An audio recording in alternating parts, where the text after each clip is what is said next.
Hablemos de Simón Bolívar, quizás el personaje más importante de las independencias de América del Sur. Lideró la independencia de Venezuela y de Colombia, contribuyó a la de Ecuador, concluyó la del Perú, influyó en la de Panamá y fue clave en la de Bolivia. Para unos es un héroe que luchó por la libertad de los oprimidos, pero para otros era un narcisista con complejo de Mesías que, más que libertad, solo buscaba convertirse en el emperador de toda Hispanoamérica unida. En este capítulo repasaremos toda su vida, tanto sus luces como sus sombras. Vamos a ver esto, adelante. La siguiente historia tiene lugar entre el año 1783 y el 1831 después de Cristo.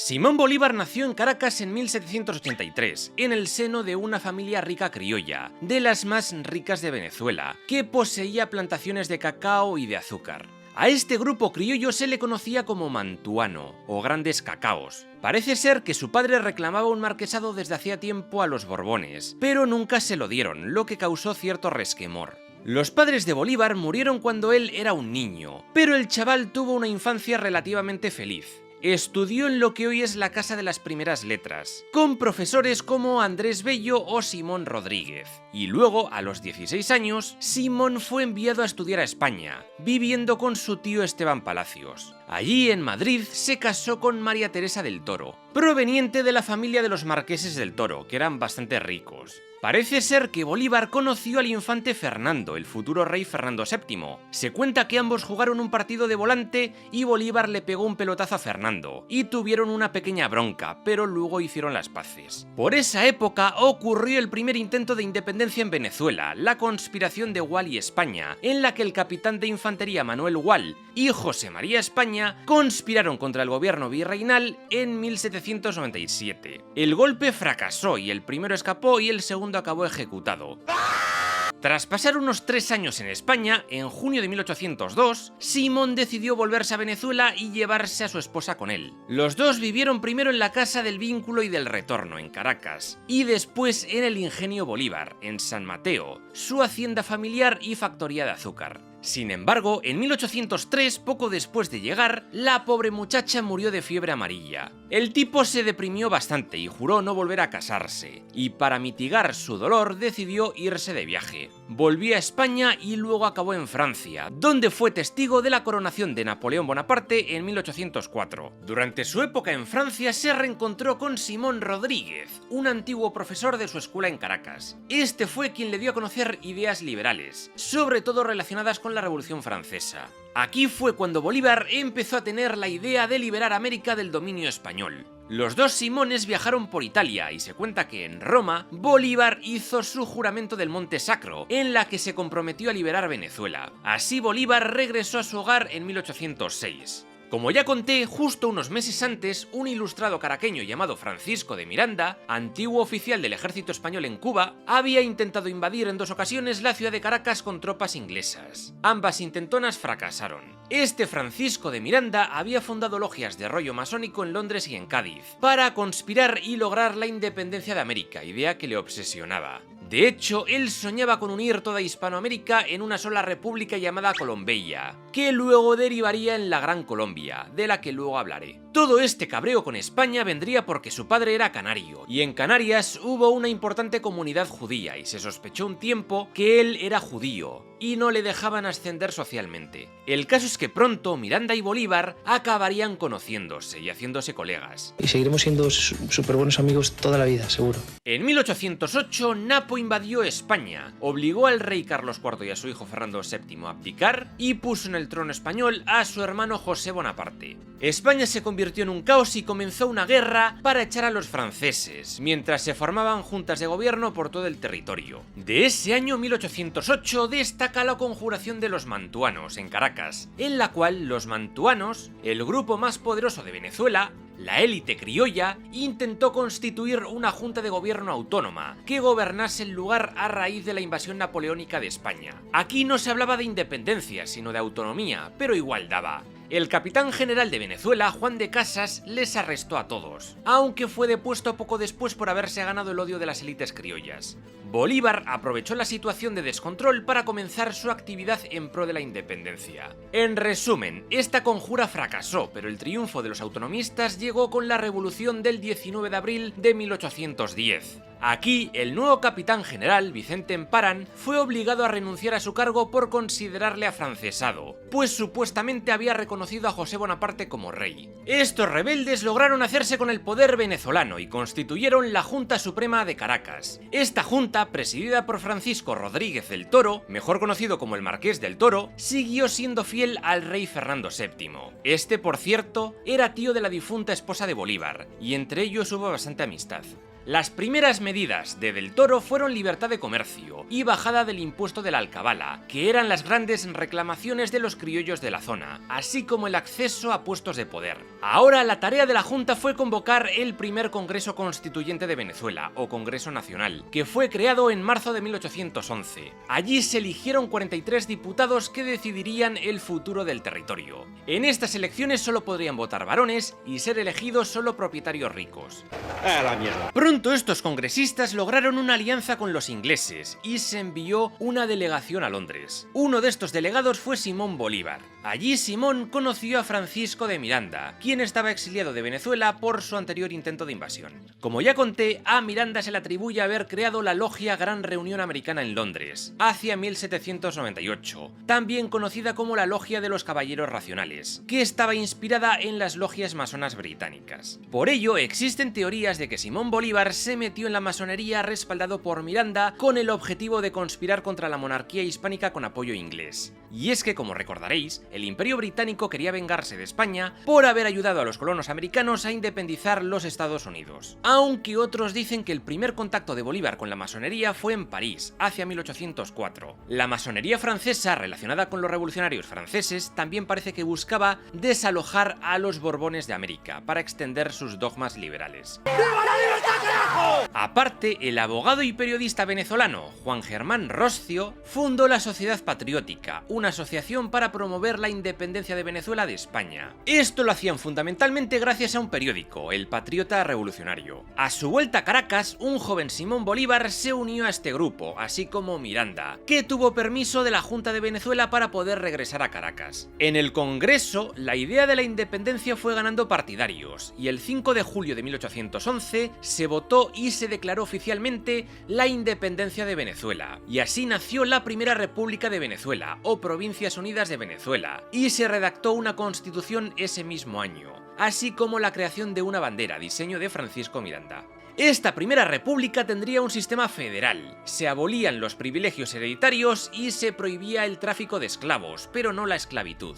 También habría igualdad legal para todos los ciudadanos, pero al gobierno solo podrían acceder criollos con propiedades y solo podían votar aquellas personas con un determinado nivel de renta. En resumen, se creó un régimen a favor de la élite. El problema es que no toda Venezuela se unió a esta independencia. Las provincias de Coro, Maracaibo, Guayana y Valencia se resistieron, y en Caracas destacó la Sonada de la Sabana del Teque, donde los canarios de Caracas se sublevaron a favor del rey Fernando VII.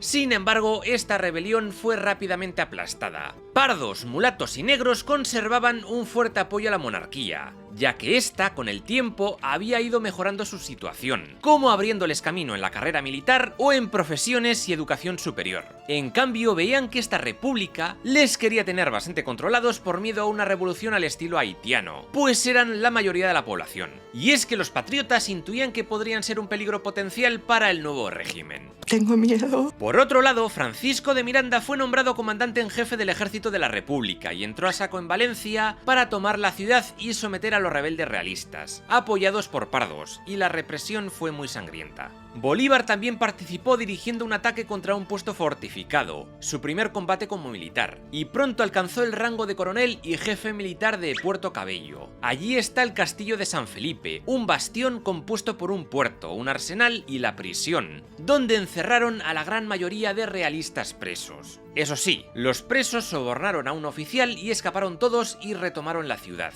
Bolívar escapó por los pelos. ¡Yo me voy! En mitad de esta guerra civil, en marzo de 1812, ocurrió un fortísimo terremoto que destruyó Caracas, lo que debilitó la posición patriota, ya que algunos pensaron que había sido un castigo divino. Los más radicales de la República nombraron a Miranda dictador con plenos poderes y rápidamente ordenó la ley marcial y el arresto de todos los peninsulares, y también ofreció a los esclavos la libertad a cambio de que se unieran a su ejército.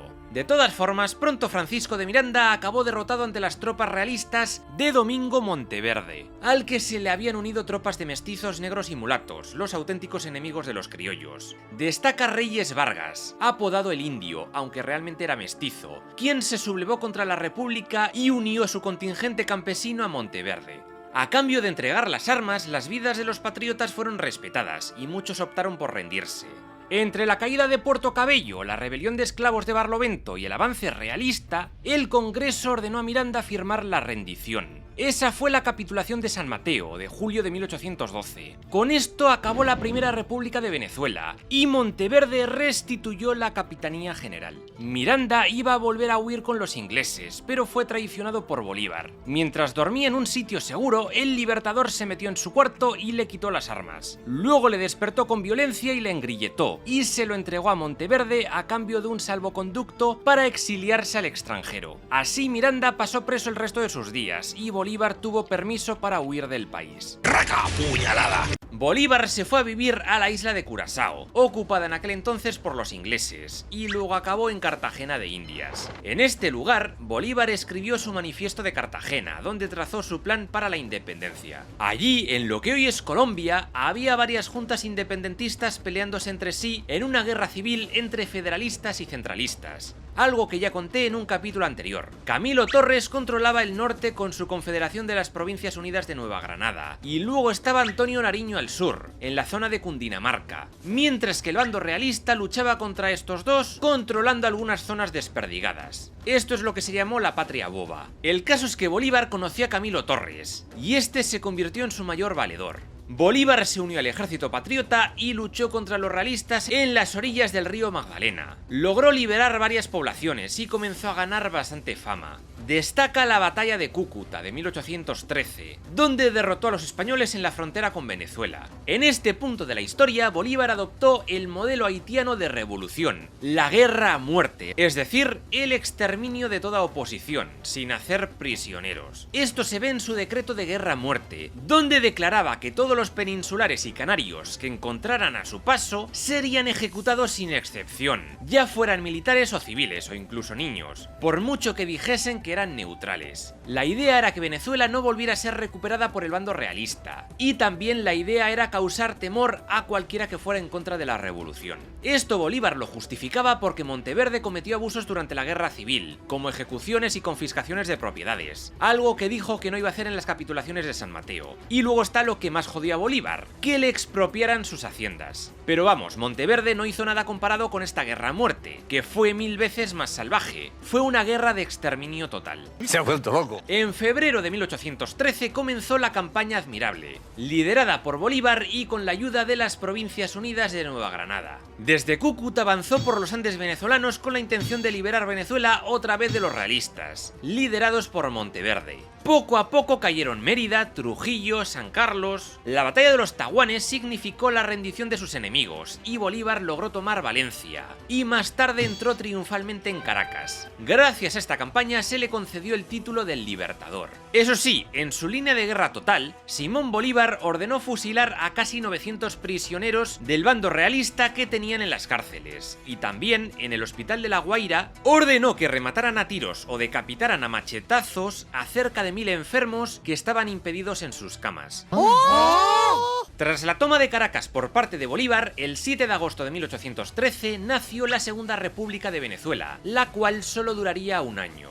Bolívar quería crear una república centralista y autoritaria. Nada de federalismos ni nada de ser demasiado tolerante con las opiniones disidentes, aunque también fueran republicanas e independentistas. Básicamente, esta república fue una dictadura militar encubierta. Ahora tocaba ir a conquistar las regiones que todavía estaban en manos de los realistas, como Maracaibo, Guayana, Coro, partes de la provincia de Caracas y Puerto Cabello, y también los llanos. Las tropas patriotas encadenaron varias victorias: las batallas de Bárbula, las Trincheras, Vigirima, la batalla de Araure, en fin, unas cuantas. Bolívar y otro jefe revolucionario llamado Santiago Mariño unieron sus tropas para luchar contra un nuevo enemigo: José Tomás Boves. Este era un asturiano que en un principio apoyó a la Primera República, pero estos patriotas le despreciaron por ser español, le condenaron a muerte, le quemaron su pulpería y mataron a su mujer delante de su hijo. A Boves nunca le pudieron ejecutar porque los realistas le rescataron y le liberaron de prisión. Ahora el tipo se levantó contra los republicanos en la zona de los Llanos. Boves se convirtió en un caudillo popular y logró reunir un pequeño ejército compuesto por españoles, ganaderos, antiguos esclavos negros, mestizos, pardos e indígenas del territorio, aprovechando el odio de estos hacia los mantuanos y a la aristocracia criolla. Y lanzó una campaña de reconquista también con la guerra a muerte por bandera. Se han vuelto locos todos. Bolívar sufrió una derrota tremenda contra Boves en la segunda batalla de la Puerta, de junio de 1814, y tuvo que retirarse a Cumaná. Es famosa la emigración a Oriente, donde la población de Caracas emigró al mando de Bolívar hasta Barcelona, y por el camino murió muchísima gente. Por su parte, Boves asedió Valencia y la conquistó, y poco después entró en Caracas prácticamente sin resistencia, con las llamadas Hordas Negras, un ejército compuesto por negros y mulatos. Con el control de Caracas, Boves comenzó un breve gobierno donde se cargó a todo lo que se le puso por delante.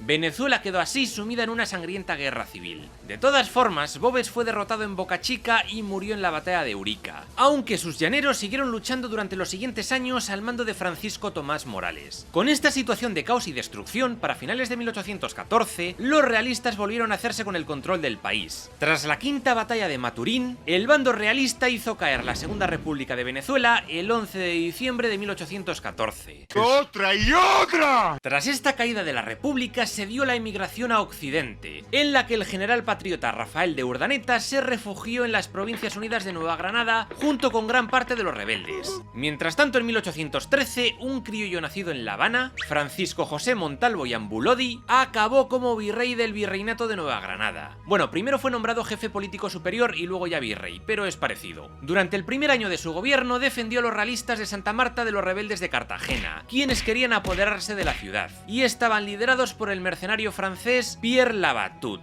Mientras tanto, tras su fracaso en Venezuela, Bolívar volvió a Cartagena de Indias y se puso otra vez bajo las órdenes de Camilo Torres, presidente de las Provincias Unidas de Nueva Granada. La gente desconfiaba un poco de Bolívar porque no paraba de huir en cuanto la cosa se complicaba un poco, pero Torres le tenía aprecio y le puso al mando de varias tropas. Por su parte, Antonio Nariño estaba luchando contra los realistas y acabó capturado en la batalla de los Ejidos de Pasto, de mayo de 1814, y fue llevado preso a la península, aunque luego volvería. Aprovechando este hecho, a finales de 1814, Bolívar tomó Santa Fe de Bogotá y la región de Cundinamarca, y este territorio acabó dentro de la Unión. Parecía que Bolívar había conseguido reunificar las diferentes repúblicas de la actual Colombia, pero no. El virrey Montalvo envió un gran ejército a la costa venezolana dirigido por el expedicionario zamorano Pablo Morillo, quien llegó desde España a la costa colombiana con 18 barcos de guerra, 42 de transporte y 10.000 soldados.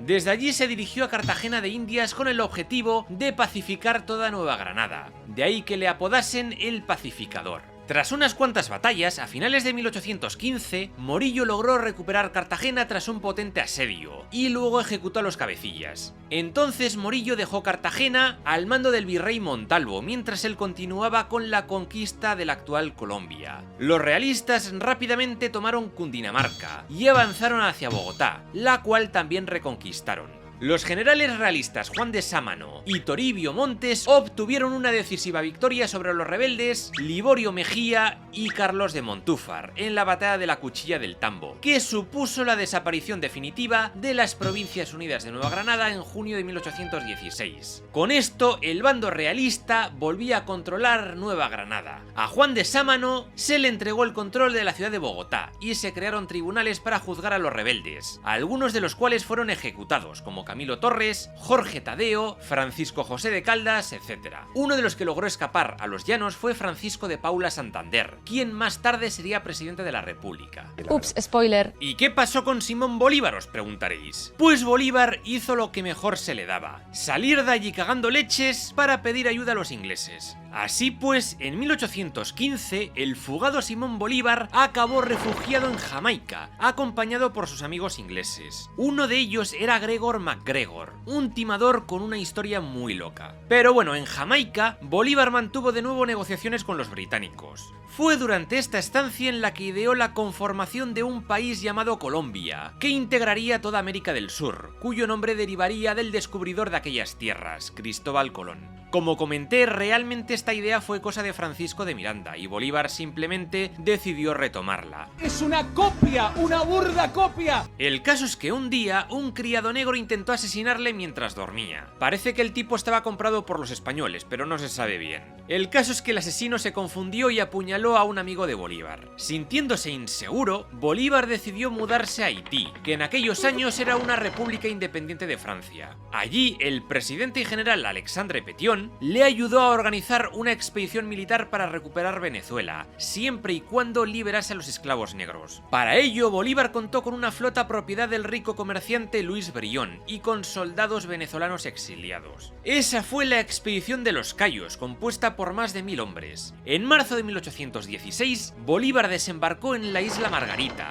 donde resistían los patriotas Santiago Mariño y Manuel Piar, a los que se unió. Todos juntos desembarcaron en Ocumare de la Costa. El problema es que Bolívar tuvo bastantes desencuentros con Mariño y Piar. De hecho, este Piar amenazó con fusilarlo si no le obedecía. Por ello, y también por su fracaso luchando contra el caudillo Morales, lugarteniente de Boves, Bolívar decidió huir a Haití, dejando tirados a la mayor parte del ejército. ¡Yo me voy! Este ejército, que había sido abandonado a su suerte, tuvo que recorrer cientos de kilómetros en territorio hostil hasta poder llegar hasta Barcelona. Estuvieron al mando de Gregor MacGregor y su aventura fue llamada la retirada de los 600. Como ya digo, Bolívar volvió a Haití, mientras los otros líderes venezolanos le acusaban de desertor y de traidor. Manuel Piar se quedó luchando en Venezuela y tuvo varios logros tomando la zona de la Guayana, y también se unió a los 600 soldados de MacGregor para vencer a Morales en la batalla del Juncal. Sin embargo, estos líderes fueron atascándose. Eran incapaces de crear un frente unido y cohesionado. Por ello, tiempo después, un consejo de guerra obligó a Piar a volver a llamar a Bolívar. Y así, a finales de 1816, Bolívar volvió a Venezuela con el mando supremo. Lo primero que hizo fue unirse a Mariño, que controlaba el noreste. En julio de 1817, Simón conquistó la ciudad de Angostura, a orillas del río Orinoco, una ciudad que hoy se llama Ciudad Bolívar. Los republicanos se asentaron allí con él y crearon la Tercera República de Venezuela, cuya capital estaría en esta Angostura. Esta república duró 2 años, de 1817 a 1819. La bandera de esta república ya es bastante parecida a la actual. Fue en Angostura donde Simón comprendió que para salir victorioso tendría que ganarse a las clases populares. Para conseguir su favor, Bolívar liberó a muchos esclavos negros, pero a diferencia de los venezolanos, a estos les obligaba a formar parte del ejército bajo amenaza de volver a la servidumbre. No solo ellos, sino también sus hijos. Y es que Bolívar andaba escaso de efectivos, y básicamente usó a estos esclavos como carne de cañón, porque Bolívar temía que en el futuro se rebelasen contra él como había pasado en Haití. Para él, lo más inteligente era prometerles cositas, que le ayudasen a ganar la guerra y que poco a poco fueran palmando en las batallas,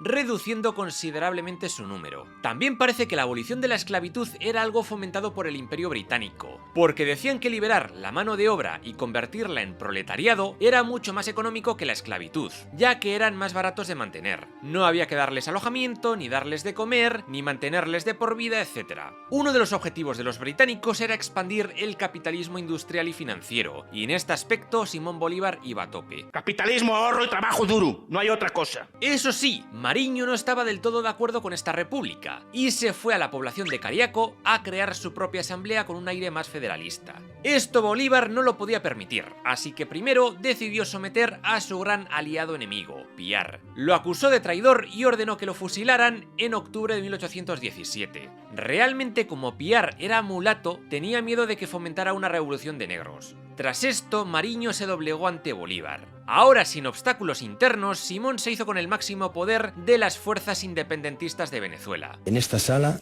él es el puto jefe, el puto amo. Simón buscó nuevos aliados más fieles a su idea de gobierno centralista, destacando José Antonio Páez, que controlaba a un grupo de jinetes llaneros. Este tipo será importante más adelante.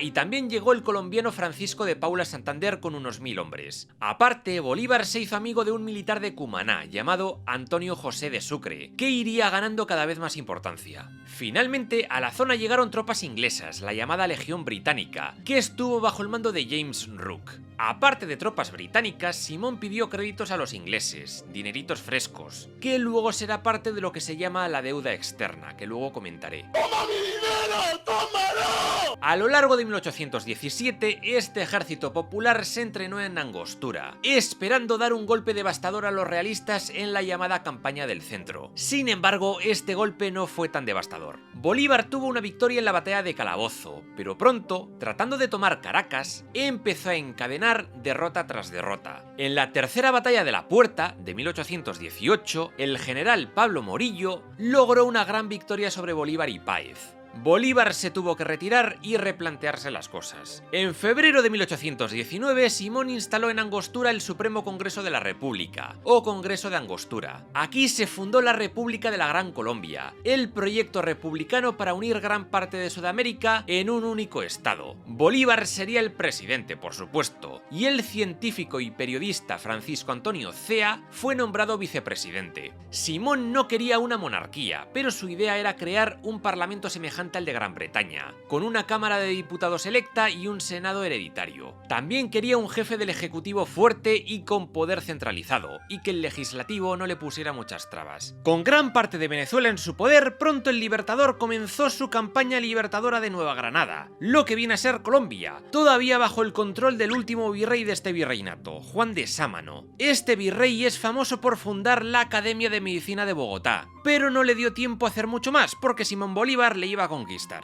Simón Bolívar desde Venezuela y Francisco de Paula Santander desde Nueva Granada empezaron a lanzar ataques coordinados con la idea de dividir el ejército realista de Morillo y del virrey. El primer paso del Libertador fue realizar el Paso de los Andes, donde sus tropas atravesaron el páramo de Pisba, en una época de lluvias torrenciales y de un paso complicado. Murieron muchos soldados, especialmente británicos, que no estaban acostumbrados a aquello, pero Bolívar lo consiguió. En julio de 1819 alcanzó a las tropas realistas y las venció en la batalla del Pantano de Vargas. Luego avanzó hacia Bogotá y volvió a vencer a los realistas en la batalla de Boyacá, el 7 de agosto de 1819, y gracias a esta victoria logró hacerse con el control de gran parte de Nueva Granada. A su vez, el patriota venezolano José Antonio Páez lograba una gran victoria contra Morillo en la batalla de las Queseras del Medio, también en 1819. El virrey Sámano, quien conocía lo del decreto de guerra a muerte, se acojonó y salió zumbando de la ciudad. Pilló un barco en Cartagena de Indias y se fue a vivir a Panamá, renunciando al cargo de virrey.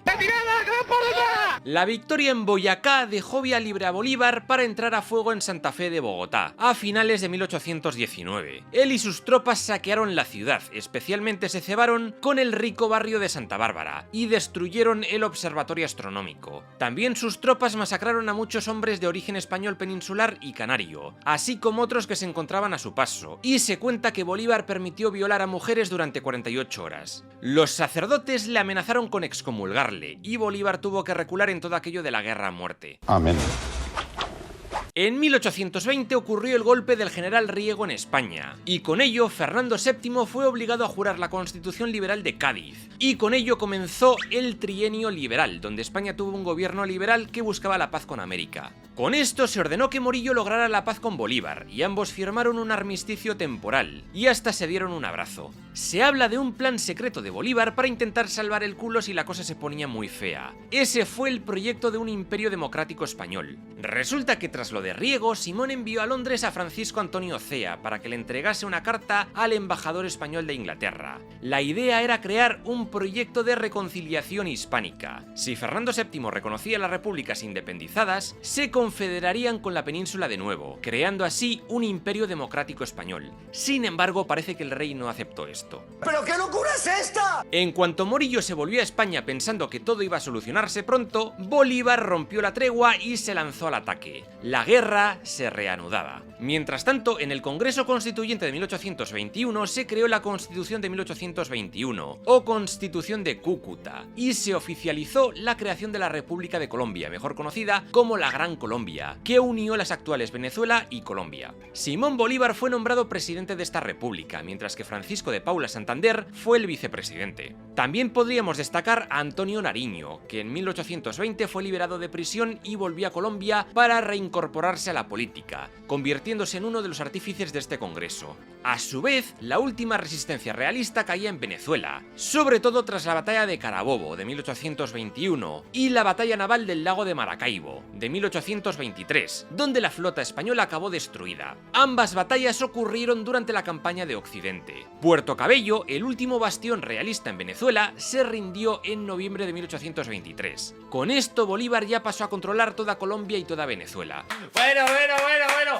¡Artista! Por cierto, Panamá comenzó su independencia el 10 de noviembre de 1821, con el primer grito de independencia de la Villa de los Santos, donde el político y comerciante Segundo de Villarreal levantó a varias poblaciones. Hay quien dice que el grito fue cosa de una chavala llamada Rufina Alfaro, pero hay dudas sobre si existió o no. El caso es que muchas ciudades se unieron al movimiento y se formó un ejército dirigido por el general José de Fábrega, que, si bien era realista, se cambió de bando. Se estableció un cabildo y poco después, el 28 de noviembre de 1821, Panamá declaró su independencia de España y decidieron integrarse con la Gran Colombia. Al mismo tiempo, en 1821, Guayaquil, en lo que hoy es Ecuador, se proclamó provincia independiente y libre, y su presidente fue José Joaquín de Olmedo. Poco después, el general venezolano Antonio José de Sucre logró liberar la zona de Quito y alrededores del bando realista, tras la batalla de Pichincha, en mayo de 1822. Aquí Sucre se alió con Andrés de Santa Cruz, que como ya vimos en el capítulo anterior, era uno de los lugartenientes de José de San Martín, quien también estaba realizando operaciones en la zona ecuatoriana. Por supuesto, tras esta victoria de Pichincha, Quito se integró dentro de la Gran Colombia, a pesar de que muchos quiteños no querían, y debido a esto se estableció la ley marcial. Por otro lado, la independencia de Guayaquil duró poquito, pues en 1822 Bolívar fue para allá con un ejército y les conquistó, se autonombró dictador e integró la provincia dentro de su Gran Colombia, a pesar de que su población prefería integrarse en el Perú o seguir siendo independiente. A Olmedo no le quedó más remedio que huir a Lima y refugiarse allí. Esta ciudad de Guayaquil era muy importante para Bolívar, pues tenía una base naval y era un centro de construcción de buques. En resumen, era un puerto clave en el Pacífico.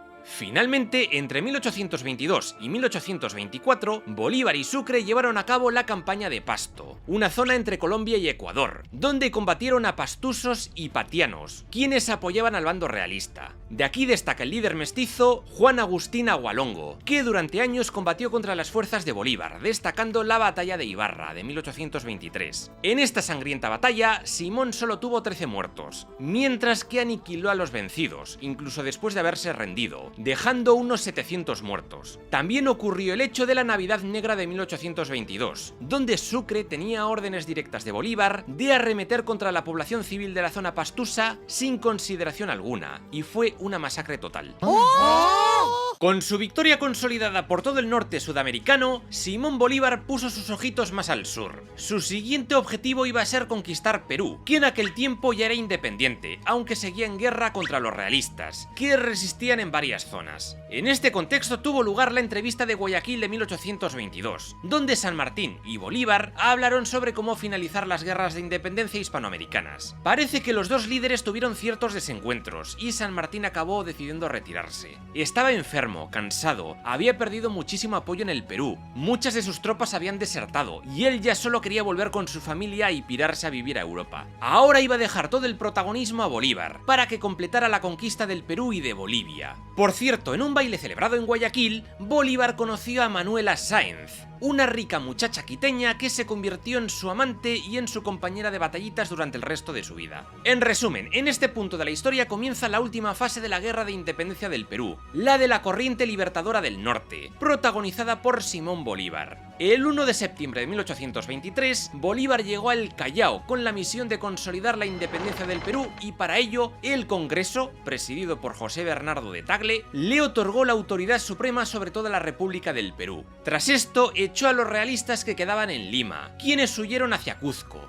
Pero ojo, que la cosa se iba a complicar. Resulta que José de la Riva Agüero, el anterior presidente peruano, se había picado con los patriotas por haberle echado del poder y conquistó para él parte del norte peruano, con su centro de poder en Trujillo. Y es que debido a sus desencuentros con el Congreso, empezó a negociar con el bando realista. Bolívar decidió enfrentarse a él y a punto estuvo de producirse una guerra civil. Por suerte, los propios oficiales de Agüero le apresaron y le entregaron, aunque parece que logró huir a Inglaterra. Hasta luego, Luca. Un nuevo problema ocurrió en el Callao. Allí, en febrero de 1824, las tropas rioplatenses de San Martín se amotinaron porque no les habían pagado y se pasaron en bloque al bando español y liberaron a todos los presos de la fortaleza del Real Felipe. También Torre Tagle y otros peruanos de la élite se pasaron al bando realista. Debido a esto, el Congreso peruano dio poderes absolutos a Simón Bolívar y fue nombrado dictador, comenzando la dictadura bolivariana del Perú. Así, Bolívar disolvió el Congreso y se rodeó de generales grancolombianos. En este Estado Mayor no hubo ningún peruano, ya que parece ser que Simón no les tenía ningún aprecio. Esto escribió sobre ellos en una de sus cartas. Bolívar decidió entonces que la mejor estrategia era abandonar Lima y reagruparse en el norte, practicando una política de tierra quemada. Así, mientras se retiraban, él y los suyos destruyeron un montón de pueblos peruanos, talando sus bosques, arrasando sus campos de cultivo, secuestrando su ganado, etc. Bolívar se instaló en Trujillo y allí fue apoyado por 10.000 montoneros, tropas irregulares compuestas en su mayoría por indígenas, esclavos y campesinos. Además, también le llegaron refuerzos de la Gran Colombia y soldados reclutados en Quito y Guayaquil. Mientras tanto, en España, el rey Fernando VII, quien había tenido que aceptar la Constitución de Cádiz tras el golpe de Riego, logró volver a hacerse con las riendas absolutas de España en 1823, con ayuda del ejército francés, los llamados 100.000 hijos de San Luis. Así acabó con la Constitución y con ello volvió al antiguo régimen. Comenzaba en España la década ominosa. Este hecho dividió al bando realista en el Perú, y el 22 de enero de 1824, en el Alto Perú, el general guipuzcoano Pedro Antonio Lañeta se sublevó. Se enfrentó al virrey José de la Serna, en defensa del absolutismo de Fernando VII. Parece ser que de la Serna cada vez veía que la independencia era un mal menor, y muchas tropas de su bando se levantaron contra él, y esto fue clave en la victoria final de Bolívar. Aprovechando la situación, Bolívar fue a atacar a los realistas en Jauja, liderados por José de Canterac.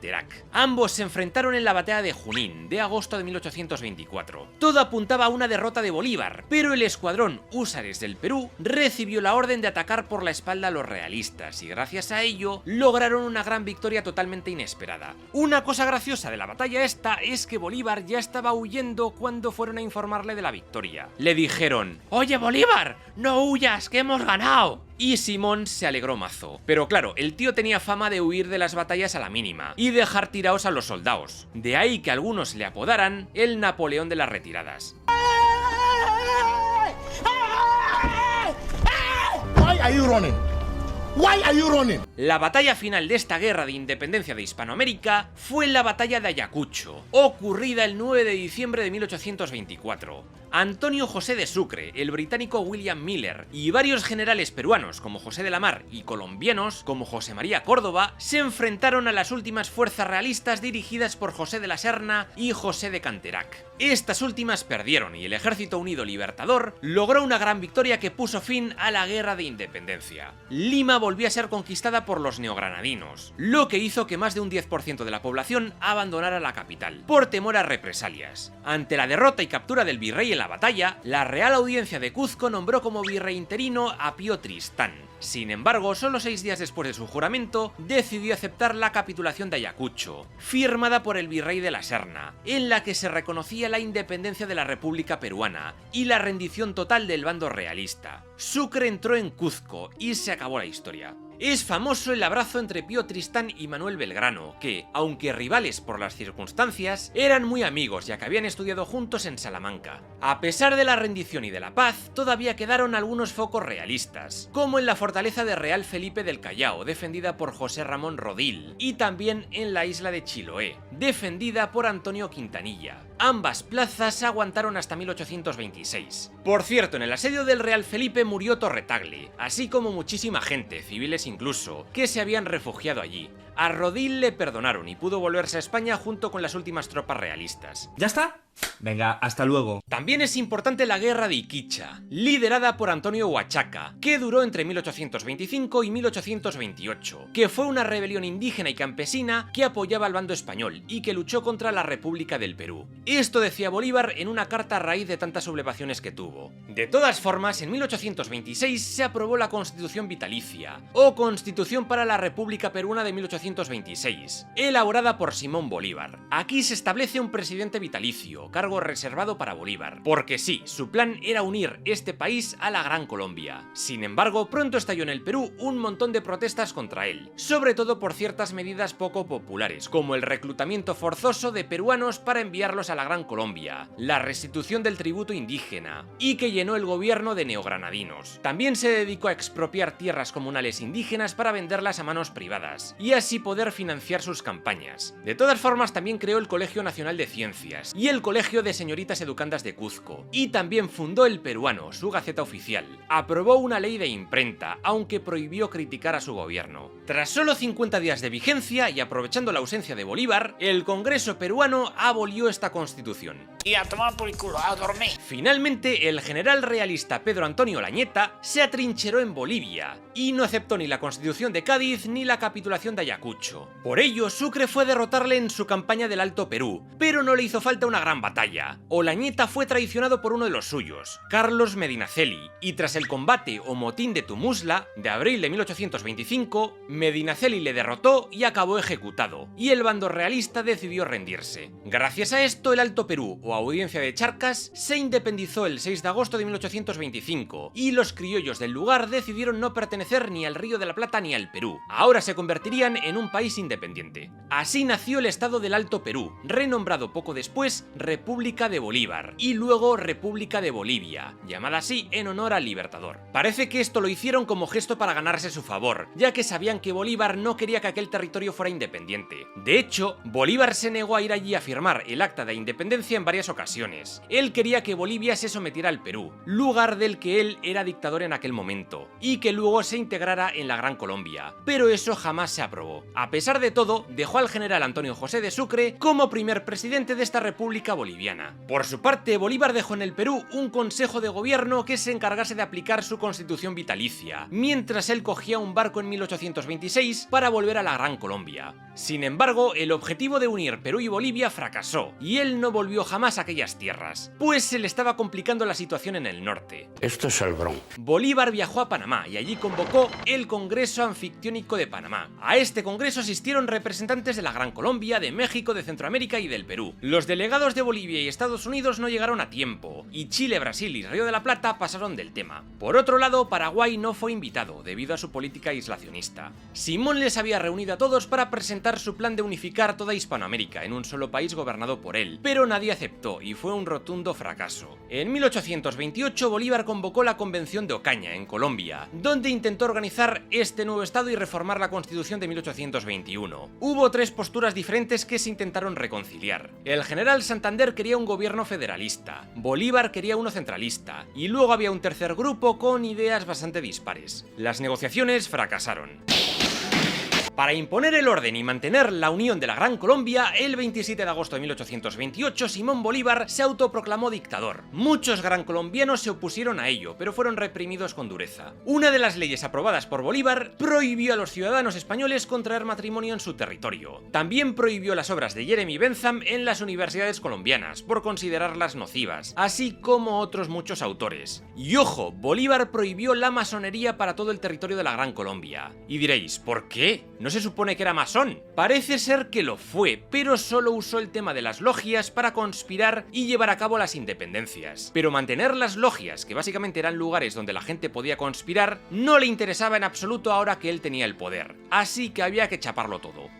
¡Caso cerrado! Hablando de conspiraciones contra él, en septiembre de 1828 ocurrió la conspiración septembrina, un intento de asesinato contra el dictador ocurrido en Bogotá por parte del sector santanderista. Unos 30 federalistas asaltaron el Palacio de San Carlos de Bogotá para cargárselo. Sin embargo, Bolívar logró salir ileso gracias a su amante, Manuela Sáenz, que le avisó para que pudiera escapar por un balcón. Bolívar se quedó varias horas escondido bajo un puente y luego ordenó fusilar a todos los sospechosos de formar parte de la conspiración. Simón, aunque no hubiera pruebas. Menos a Santander, a quien debido a la presión pública le perdonó y solo le exilió. Mira si es buena persona. Algunos dicen que detrás de esta conspiración hubo una mano inglesa, ya que los británicos querían evitar a toda costa que Hispanoamérica se uniera en un estado fuerte. Ellos preferían un territorio balcanizado, es decir, dividido en pequeñas repúblicas con poder limitado y con luchas entre ellas, para que fueran fáciles de controlar. Y esto lo sabía el propio Bolívar. Fuera cual fuera el caso, la Gran Colombia se llenó de revueltas, y la situación se volvió bastante caótica. Y a eso habría que añadir que ahora el Imperio Británico exigía a estos nuevos estados la famosa deuda externa, es decir, sus honorarios por la ayuda prestada. Debido a esto, Simón se puso a vender como loco a los británicos multitud de minas y terrenos por todo el continente americano. Pronto Inglaterra, la cual estaba en plena revolución industrial, comenzó a extraer recursos de América. En las fábricas británicas se creaban productos con ellos, y se revendían a las repúblicas americanas a un precio mucho más bajo que el de las industrias locales, lo que provocó el hundimiento de gran parte de esta industria local americana, debido a que no podían competir con los ingleses. Lo que viene siendo que nos han robado el dinero. En un momento dado, Bolívar declaró la guerra al Perú en la Guerra Gran Colombo Peruana, que duró de 1828 a 1829. Estalló por la disputa territorial entre estos dos estados por Guayaquil, Tumbes y Maynas. El presidente peruano José de la Mar invadió Guayaquil, pero fue vencido por las tropas de Sucre en la batalla del Portete de Tarqui. Aparte, poco después, un golpe de estado echó del poder a José de la Mar en 1829.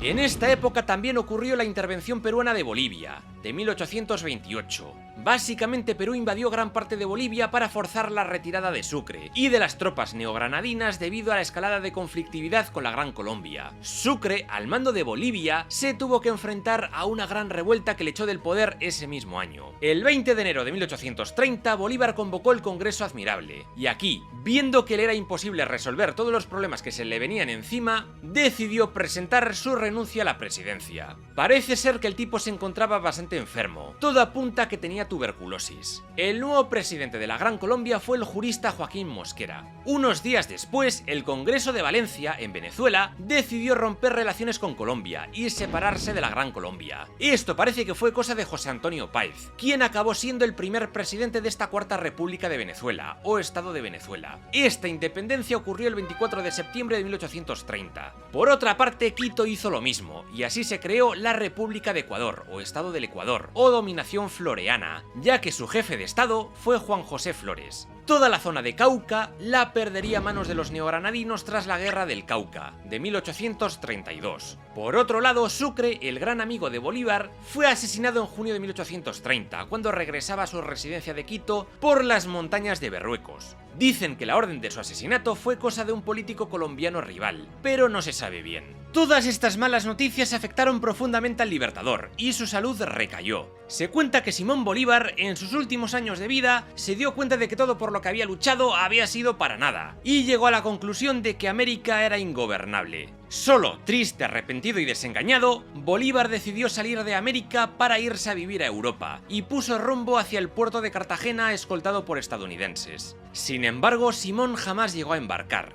pues murió el 17 de diciembre de 1830, con 47 años. Sus restos fueron enterrados primero en la Basílica de Santa Marta y luego en la Catedral de Caracas, como él pidió en su testamento. Amén. El gran proyecto de Bolívar acabó destruido y América del Sur terminó dividida en diferentes países autónomos que se pelearían entre sí en multitud de guerras a lo largo de todo el siglo XIX. Y también acabaron endeudadas con Inglaterra, una deuda que tuvieron que pagar durante el siguiente siglo y medio. Como dijo el mismo Bolívar, la independencia es el único bien que hemos conseguido, a costa de todo lo demás. Y con esto acaba nuestro viaje por la historia de la conquista, de los virreinatos y de las independencias de América. Ha sido una serie muy larga, pero creo que altamente interesante. Si os ha gustado, no os olvidéis darle un buen like, recomendar el vídeo y suscribiros para no perderos los nuevos vídeos y series que haga. El objetivo de este canal es resumir en detalle toda la historia del mundo de principio a fin, de todos los continentes, así que tendréis historia para rato.